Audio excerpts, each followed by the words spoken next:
जय गणेश दोस्तों, कैसे हैं आप सभी लोग। एक बार फिर से सभी का बहुत बहुत आभार कि आप लोग फिर से आए हैं मेरा व्लॉग देखने के लिए अपना समय निकाल के। तो चलिए शुरू कर लेते हैं आज का वीडियो। तो आज मंगलवार है दोस्तों, और ये जो है सुबह का मैं आपको दिखा रही हूँ अपने किचन का सीन है। ये 9 बजे उठाने का मेरी बेटी ने मैसेज डाल दिया है, क्योंकि जस्ट नेक्स्ट डे उसका CUET का फर्स्ट एग्जाम है। तो आज वो थोड़ा समय से उठेगी, जिससे कि उसका जो स्लीपिंग शेड्यूल है थोड़ा सा फिक्स हो सके। घर की क्लीनिंग हो चुकी है और आज मंगलवार है, तो मुझे सुंदरकांड पढ़ने के लिए 1-1.5 घंटा एक्स्ट्रा लगता है। तो इसीलिए मैंने भगवान जी के बर्तन वगैरह सब कुछ साफ करके धो के उल्टे कर दिए हैं, और मैं जा रही हूँ नहाने के लिए।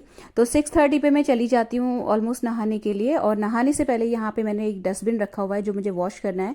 और ये है एक कुर्ता सेट, मतलब ये कपड़ा है सलवार कुर्ते का, जो कि मेरी ननद ने मुझे गिफ्ट किया है। तो ये मैंने पानी में सोक करके छोड़ दिया है, जिससे कि इसका जो स्टार्च है वो निकल जाए। तो चाहे टेलर को दो चाहे खुद से लो, एक बार जो कपड़े होते हैं कॉटन के उनको भिगो के, मतलब उनको वॉश करके ही स्टिच करवाना चाहिए। या आप खुद स्टिच करते हैं तो खुद स्टिच भी करने से पहले इसको धो लेना चाहिए, तो स्टार्च निकल जाता है। अदरवाइज क्या होता है कि सिलवाने के बाद जो कपड़ा धुलता है ना, तो उसकी फिटिंग में फिर चेंज आ जाता है।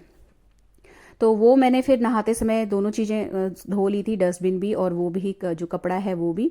और उसके बाद जो लॉन्ड्री वॉन्ड्री का काम है आप सभी जानते हैं, मैं करके जाती हूँ। और ये है मैं जब आ रही हूँ वॉक से उस टाइम का सीन। तो साथ में मैं मट्ठा लेके आई हूँ अपने साथ। तो दिन में कढ़ी बनेगी, और मट्ठा लेके आके फिर मैंने उसे फ्रिज में नहीं रखा, बाहर ही रख दिया था, क्योंकि कढ़ी थोड़ी देर बाद मैं बना ही देती हूँ लंच साथ ही साथ। तो होता क्या है कि जो बाल्टी है मेरी वो छत पे चली जाती है, बाहर जो काम वाले भैया आते हैं या जो दीदी आती हैं, जो भी आता है बंदा वो रख देता है। तिमंजिले में मेरी जो छत है, तो मुझे नहीं ले जानी पड़ती बाल्टी जो कपड़ों से भरी हुई है। इसीलिए सुबह जल्दी जल्दी लॉन्ड्री लगा के मैं अपना काम ख़त्म कर लेती हूँ, जिससे कि जो मेरा वजन वाला काम है उठाने का वो ना करना पड़े मुझे। तो ये जो कपड़े हैं, जैसे मैं वॉक से आती हूँ बस सीधे मैं अपने शूज़ उतारती हूँ और मैं छत पे आ जाती हूँ कपड़े फैलाने के लिए। और इसके बाद जो है चाय चढ़ाई जाती है। तो हस्बैंड का भी मेरे लौटने का यही टाइम रहता है, हम दोनों सेम ही टाइम पे आते हैं। कभी कभी वो मुझसे पहले पहुंच जाते हैं, और नहीं तो कभी कभी मैं पहले पहुंच जाती हूँ। तो आके बस सीधे जो कपड़े हैं वो फैला रही हूँ मैं। और धूप इतनी तेज़ है कि अभी फैलाऊंगी 8 बजे, और 10 बजे से भी पहले कपड़े सूख जाते हैं। तो थोड़ा जल्दी फैलाने का फ़ायदा ये है कि एक तो कपड़ों का रंग नहीं उड़ता, दूसरा धूप में डालना और लाना नहीं पड़ता, और जल्दी टाइम से काम भी निपट जाता है। तो मेरा प्लान ये है कि कपड़े समय से सूख जाएंगे तो कपड़े ला के फिर मैं सुंदरकांड पढ़ने बैठूंगी, जिससे कि एक निश्चिंती रहे कि हाँ मुझे ये काम अब नहीं करना है। और अगर बाद में लाऊंगी तो फिर 1-1.5 घंटे तक जो कपड़े हैं ना उनका टेक्सचर और कलर वलर सब कुछ बहुत धीरे धीरे ख़राब होने लगता है, ज़्यादा देर धूप में रखते हैं कपड़े तो। हालांकि मैं सारे कपड़े उल्टे करके फैला के डालती हूँ फिर भी। तो उसके बाद मैं आ गई हूँ किचन में। इतने में जो हस्बैंड है वो दूध ले आए हैं, और आके मैंने चेंज किए हैं कपड़े, और ये जो सब्जी है वो काटने लगी हूँ मैं। तो ये गोल वाली लौकी है, काफ़ी बड़ी लौकी है। तो इसको जो है आधी लौकी मैंने बचा दी, मतलब आधी से थोड़ी सी कम, और बाकी मैं पूरी काट दूंगी। तो जो बचा हुआ टुकड़ा है वो कुछ दाल वगैरह में काम आ जाएगा, लौकी चने की दाल वगैरह में। और ये जो सब्जी है यहाँ पे मेरी चाय भी पक रही है, और दूध भी पक रहा है, और सब्जी भी कट रही है, मतलब बहुत सारे काम एक साथ हो रहे हैं। तो ये रहता है कि सब्जी इस वक्त पर बन जाती है ना चाय बनाते बनाते, तो आटा वगैरह तो आप धीरे धीरे लगाते रहो, कोई प्रॉब्लम नहीं रहती है। तो यहाँ पे बस देसी घी लिया है मैंने, और ज़ीरा हींग डाल के उसमें मैं लौकी डाल दूंगी, और बस ज़रा सा नाम मात्र का पानी ऐड करके नमक और कुटी हुई मिर्च डाल दी जाएगी इसमें, और उसके बाद ये यहाँ पे लौकी का काम हो जाएगा डन। तो बहुत सिंपल सी बनती है, बहुत सादी बनती है। पहले शादी के टाइम पे जब मैंने शादी से पहले इस तरीके की प्लेन लौकी कभी नहीं खाई थी, हल्दी और ये टमाटर वगैरह डाल के हमारे मायके में बनाई जाती थी। लेकिन यहाँ आके ना थोड़ा सा पहले बड़ा अजीब सा लगता था देख के, लेकिन अगर आप लोग नहीं बनाते हैं तो एक बार अगर आप बना के देखेंगे ना तो सच में बहुत ही यम्मी लगती है। बहुत बेसिक सा फ्लेवर आता है, हल्की सी नमकीन सी होती है। अगर सेंधा नमक डाल के बनाएंगे तो और अच्छी बनती है। और इसमें खटास के लिए आप बाद में आम की गुठली या आम अमिया का टुकड़ा या जो सूखे आम की फांकें होती हैं वो डाल सकते हैं। तो एक खट्टा मीठा सा टेस्ट आता है, बहुत यम्मी लगती है। तो जिनको बिल्कुल सादा सा फ्लेवर खाने पीने में पसंद है ना उन्हें ये अच्छी लगेगी। बहुत मसालेदार जो लोग खाना खाते हैं उन्हें शायद पसंद ना आए। तो यहाँ पे चाय पकते पकते ही मैंने सब्जी देखी आपके सामने छोंक दी है, और अब जो है दिन की कढ़ी का इंतज़ाम हो रहा है। तो ये मट्ठा ना मैं भूल गई थी, मतलब मैंने ध्यान नहीं दिया जब उन्होंने दिया। ये मसाला छाछ दे दी उन्होंने, प्लेन बोला था मैंने उनसे प्लेन छाछ दीजिए, लेकिन उन्होंने यही दे दी और मैंने उस वक्त पढ़ा नहीं। तो अब जो है इसमें मैं सिर्फ बेसन, हल्दी और कुटी हुई मिर्च ऐड करूँगी। नमक मैं वैसे भी ऐड नहीं करती क्योंकि गर्मियों में जो है थोड़ा सा खट्टा बहुत जल्दी हो जाता है, मट्ठा या दही जो भी है, और उसमें नमक ऐड कर दो तो और ज़्यादा खट्टा हो जाता है। तो ये तो ऑलरेडी थोड़ा सा नमकीन है, तो फिर मैंने इसमें नमक नहीं मिलाया है। बस ये सारी चीज़ें ऐड कर दी हैं और उसको साइड में ढक के रख दिया है। और पकौड़ी के लिए जो बेसन है वो अब यहाँ पे मैं निकाल रही हूँ। तो बहुत सारे लोग सब्जी वगैरह, प्याज वगैरह डाल के पकौड़ी बनाते हैं, लेकिन मैंने वैसे कभी ट्राई नहीं किया, लेकिन मेरा बड़ा मन है। बट आज समय नहीं है। नेक्स्ट टाइम जब भी बनाऊंगी तो मैं पकौड़ी में प्याज वगैरह डाल के एक बार ट्राई करके देखूंगी। हम लोग बस सिंपल ये जो प्लेन बेसन वाली पकौड़ी होती है ये बनाते हैं। तो बेसन लिया है, उसमें पानी डाला है, थोड़ा सा नमक और हींग डाली है। बस उसका जो बैटर है वो रेडी करके दोनों चीज़ों को मैंने साइड में खिसका दिया। तो इतने में जो दूध था वो भी पक गया और जो सब्जी है उसमें भी प्रेशर आ गया। तो फिर बस मैंने अपनी चाय छानी है और फिर इसके बाद मैं और हस्बैंड बैठ के चाय पीते हैं। तो चाय पीने के बाद फिर मैंने 2 तरीके का आटा लगाया था, क्योंकि रागी का आटा मेरा आया हुआ रखा है और वो मैं नहीं बना पा रही हूँ।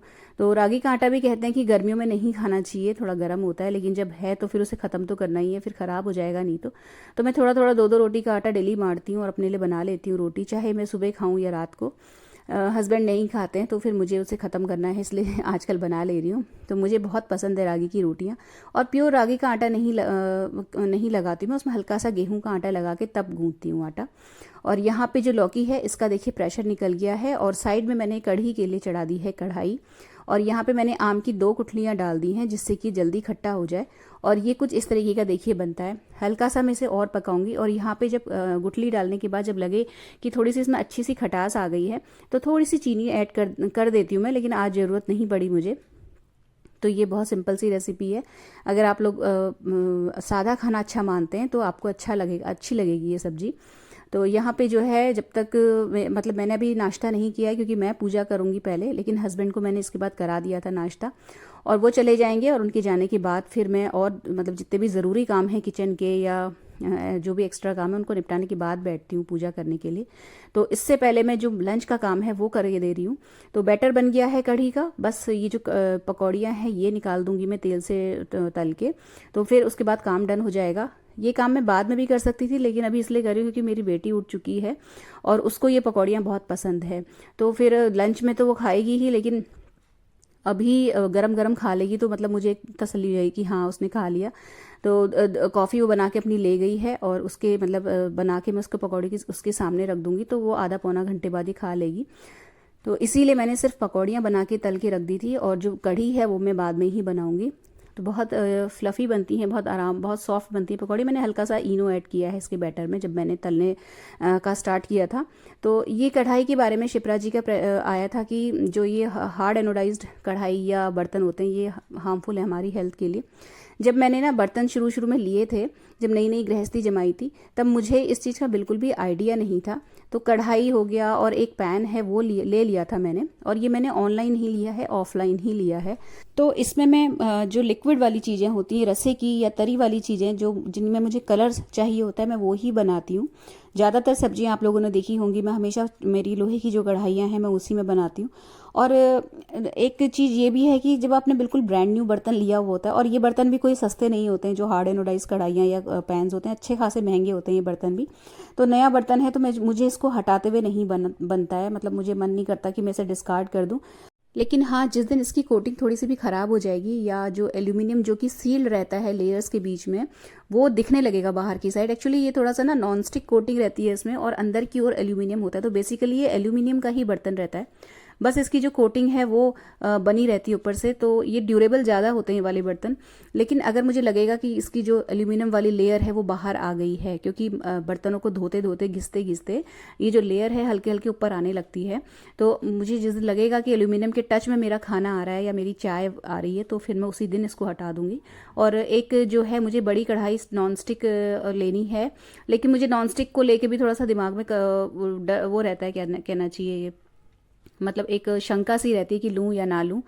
तो देखेंगे बाद में स्टेनलेस स्टील की कढ़ाई लेंगे, लेकिन अभी मुझे उसकी रिक्वायरमेंट नहीं है। और उसके बाद जो है कढ़ी का काम करने के बाद मैं फिर वो जो कपड़े थे वो ले आई थी और कपड़े ला के मैंने तहा के रख दिए थे।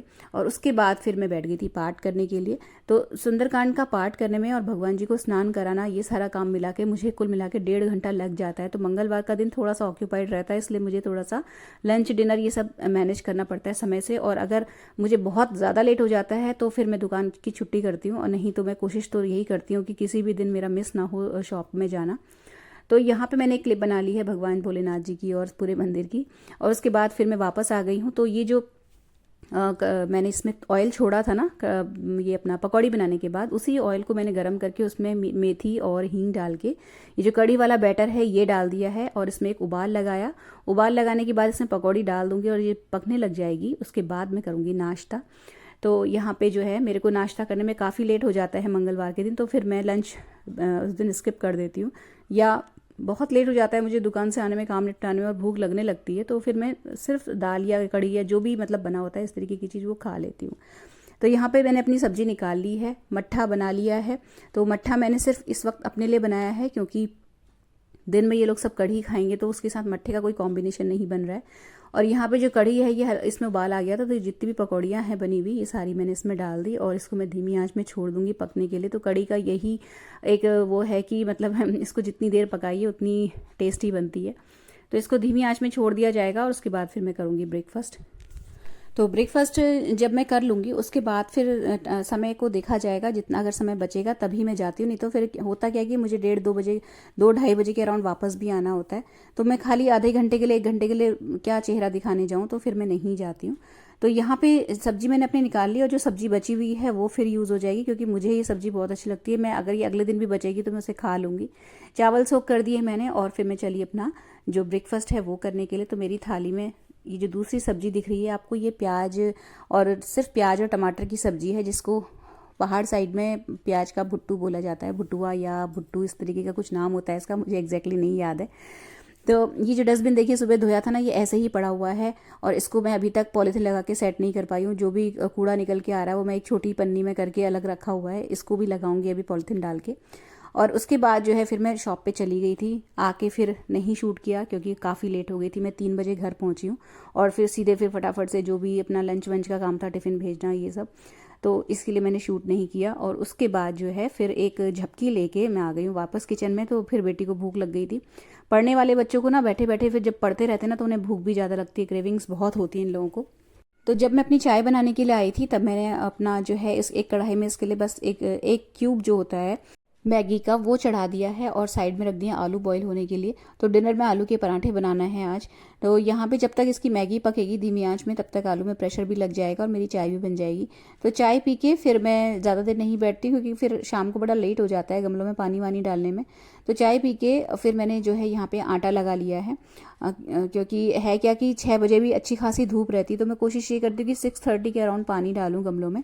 तो आधा घंटा गमलों में पानी डालने में और बाहर सफाई में लग जाता है। उसके बाद फिर मैं पूजा करती हूँ और उसके बाद अगर बेटी को भूख लग रही होती तो फिर मैं उसे बना के खिला देती हूँ। तो इसीलिए डिनर का जो भी काम होता है ना, मैं 3/4 काम कर देती हूँ पहले ही गमलों में पानी डालने से पहले। तो आटा इसीलिए मैंने जो नमक वाला है वो लगा दिया, नमक अजवाइन डाल के, जिससे कि वो थोड़ा सा सेट हो जाए। हरा धनिया भिगो के रख दिया है। आलू बॉईल हो गए हैं, मैगी उसकी बन गई है और मेरी चाय भी बन गई है। तो मतलब कुल मिला के चाय बनते बनते मेरे बहुत सारे काम मैंने कर लिए। तो धीमी आंच में ही शुरू से पानी रखा था, तो 15 मिनट मेरी चाय बनने में लगते हैं और 15 ही मिनट इतने सारे कामों को करते हुए हो गया था मुझे। तो ये आलू जो है 3-4 मैंने एक्स्ट्रा रख लिए हैं। कभी कभी ये शाम को भेलपूरी वगैरह बनाने की डिमांड करती है तो उसमें ये मैं डाल देती हूँ, थोड़ा सा फुलफिल करने वाला हो जाता है। और चाय पीने के बाद फिर मैंने जो आलू थे वो ठंडे हो गए थे तो उनको ग्रेट करके उसमें प्याज, अदरक, हरा धनिया, हरी मिर्च ये सब डाल के इसकी स्टफिंग रेडी कर दी है।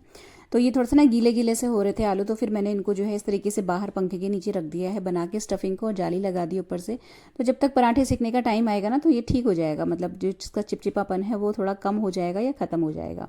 उसके बाद मैं आ गई हूँ यहाँ पे बाहर पानी डालने के लिए।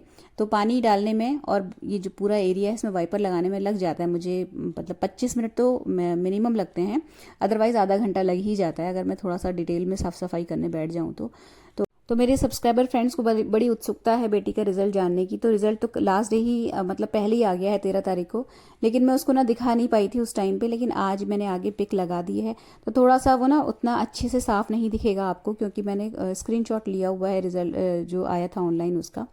मतलब बेटी ने मुझे व्हाट्सएप डाला है उसका स्क्रीनशॉट लेके, तब मैंने इसमें पेस्ट किया है। क्योंकि जो व्हाट्सएप वाली वीडियो है उसको पता नहीं एडिटिंग जो हमारी ऐप्स होती हैं वो सपोर्ट नहीं करती है, या मेरे ही फ़ोन में कुछ प्रॉब्लम है, तो आप देख लीजिएगा आगे। और मेरे जो मतलब मेरी बेटी की जो कज़न्स हैं उन्होंने ऑनलाइन केक भिजवा दिया था उसके लिए। तो वो दिन तो बड़ा हेक्टिक गया था, लेकिन रात को हमने बहुत इन्जॉय किया। मतलब थोड़ा सा पार्टी वाला सीन हो गया था घर में। तो मतलब अच्छा रहा रिजल्ट बेटी का।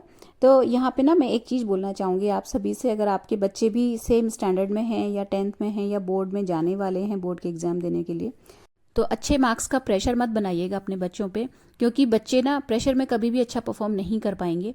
आजकल सभी बच्चों को अपनी अपनी चिंता है, क्योंकि कंपटीशन इतना ज़्यादा है कि उनको खुद ही है अपने फ्यूचर के बारे में इनसिक्योरिटीज़ बहुत ज़्यादा होती हैं बच्चों को। हमें लगता है कि वो लोग नहीं सोचते हैं, वो लोग टेंशन नहीं लेते, लेकिन हकीकत यह है कि वो हमसे ज़्यादा सोचते हैं, उन्हें हमसे ज़्यादा चिंता रहती है। बस यही है कि आप जो है, अगर आपका बच्चा अभी छोटा है ना, तो उसकी जो नींव है, उसकी जो बुनियाद है, उसको मजबूत बनाने की कोशिश करिए। पढ़ाई के मामले में आप बचपन से ही अगर बच्चे पे ध्यान देंगे तो आप देखेंगे कि 7th 8th और 9th के बाद आपका बच्चे में के व्यवहार में और उसकी पढ़ाई करने के तरीके में बिल्कुल ड्रेस्टिक चेंज आता है। वो खुद ही बहुत ज़्यादा चिंतित रहने लगता है अपनी पढ़ाई को लेके। और आपने क्योंकि उसकी बुनियाद मजबूत करी है, तो उसे आगे चल के पढ़ाई वढ़ाई में कोई प्रॉब्लम नहीं आती है। और फिर भी अगर कोई बच्चा नहीं परफॉर्म अच्छा कर पा रहा है, तो आप समझ जाइए कि उसका एप्टीट्यूड पढ़ाई के अलावा किसी और चीज़ में हो सकता है। तो उसको एनकरेज करिए उसके मन का काम करने में और उसी फील्ड में करियर बनाने में। तो फ्रेंड्स, ये था आज का छोटा सा सिंपल सा व्लॉग। अगर अच्छा लगा हो तो प्लीज़ वीडियो को लाइक और शेयर ज़रूर कीजिएगा। चैनल सब्सक्राइब करना बिल्कुल भी मत भूलिएगा। मिलते हैं नेक्स्ट वीडियो में। Till then take care, stay healthy, happy and positive. Thank you.